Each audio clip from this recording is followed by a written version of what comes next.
Kite, come on down. Kite performed last time, and it was great. Just to give you guys a little heads up, there's going to be a trigger warning here, and there are some swears, so kiddos, do not repeat what you hear today. I did confirm with parents, it is okay.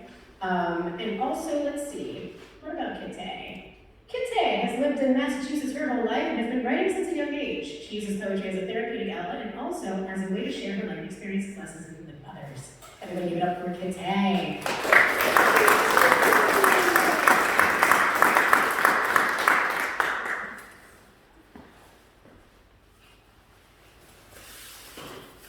My sister was taken from my family and I, against our wishes and against what was in her best interest, because we couldn't control her self-destructive habits of skin picking or consistent tantrums.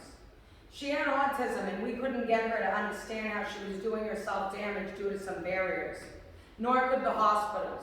Mass General wanted to try shock therapy on her, but we refused to consent to that kind of experiment. So, a summons was sent and delivered. We got the letter, and we won that case. We were beyond grateful she was saved from a fate she probably would have experienced had I or my family not been there to advocate, if she were property of the state. After our win, Mass General Hospital began limiting our visits, and we weren't allowed to see her as frequently as we could previously. Soon they claimed our visits disturbed her, and that she'd cry for hours upon hours after we'd leave. Well, I probably would have too, if I couldn't speak up for myself and my family, who I was used to always having by my side, were abruptly told to leave. How was that fair to her and her sanity?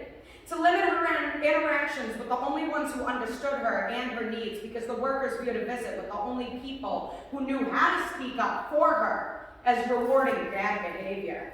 Can you even imagine? Within a month after winning that case, came another letter summoning us to court once more to revoke my mother's guardianship. And we lost.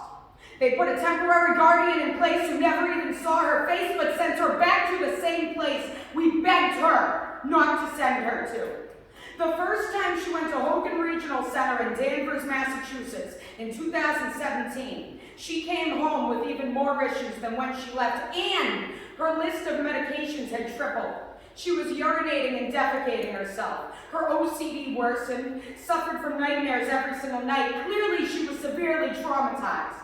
The second time, in 2019, we weren't allowed to go see her in person for a month so she could adjust. 2 days before we would be allowed to see her in person again, she passed from a heart attack. Most likely induced from all of the sedatives they pumped into her because they weren't able to handle her behaviors, and drugging her out was easier.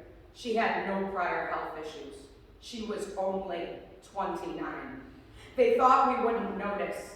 We were allotted 2 FaceTimes per week, but only on their fixed schedule. And each time she was slumped over in her chair like an addict who had lost their soul. That was not the sister I had known. She couldn't focus. She cried.